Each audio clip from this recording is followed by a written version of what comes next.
নমস্কার, আমার চ্যানেলে আপনাদের স্বাগত। আমি মিসেস কুমকুম ব্যানার্জি।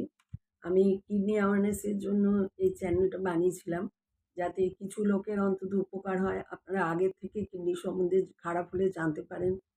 আর আপনাদের ভালোবাসাতে আজকে আমার পুরো ১,০০০ ফলোয়ার্স পূর্ণ হলো। আমার খুব ভালো লাগলো যে আমাকে অনেকে ফলো করছেন। আশা করি তার থেকে আপনারা উপকারও পাচ্ছেন। আর আমাকে কমেন্ট করে অবশ্যই জানাবেন যদি কিছু জানার থাকে। আমার যতটা এই ৪-৫ বছরের এক্সপেরিয়েন্স হয়েছে ডায়ালিসিস সম্বন্ধে, আমি আপনাদের নিশ্চয়ই জানাবো।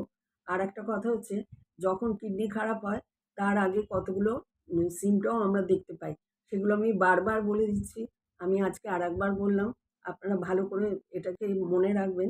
যদি আপনাদের শরীরে কোনো রকম পরিবর্তন আসে, মনে করুন পা ফুলে গেছে, চোখের কোণাগুলো ফুলে জল বেরোচ্ছে, বা শ্বাসকষ্ট হচ্ছে, বা মনে করুন একটু হঠাৎ শরীরে জল জমে যায় বলে অনেকের ফুলেও যায়, ভাবে বোধহয় হেলথ ভালো হয়েছে, কিন্তু তা নয়, আসলে জল জমার জন্য হয় ওটা।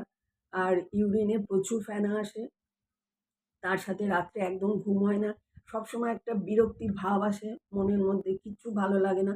তখন বুঝবেন যে আপনার নিশ্চয়ই শরীরে কোনো প্রবলেম হয়েছে।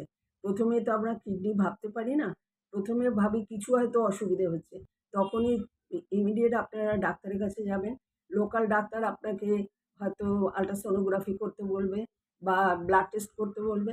তাতে যদি আপনার ক্রিয়েটিনিনের পাওয়ারটা বেশি থাকে, যেমন আমাদের মেয়েদের 0.6 থেকে 1.2 পর্যন্ত থাকতে হবে, আর ছেলেদের 0.6 থেকে 1.4 পর্যন্ত থাকবে ক্রিয়েটিনিন।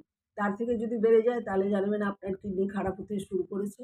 তখন আপনারা কি করবেন, ওই লোকাল ডাক্তার যাকে দেখাচ্ছেন সেই দেখবেন আপনাকে নেফ্রোলজিস্টকে রেফার করে দিয়েছে। নেফ্রোলজিস্ট হচ্ছে কিডনির ডাক্তার। তো আপনারা তার কাছে যাবেন, সে যেরকম টেস্ট দেবে অবশ্য করাবেন, তাহলে আপনার তাড়াতাড়ি ধরা পড়বে। হয়তো আপনাকে ডায়ালিসিসে নাও যেতে হতে পারে।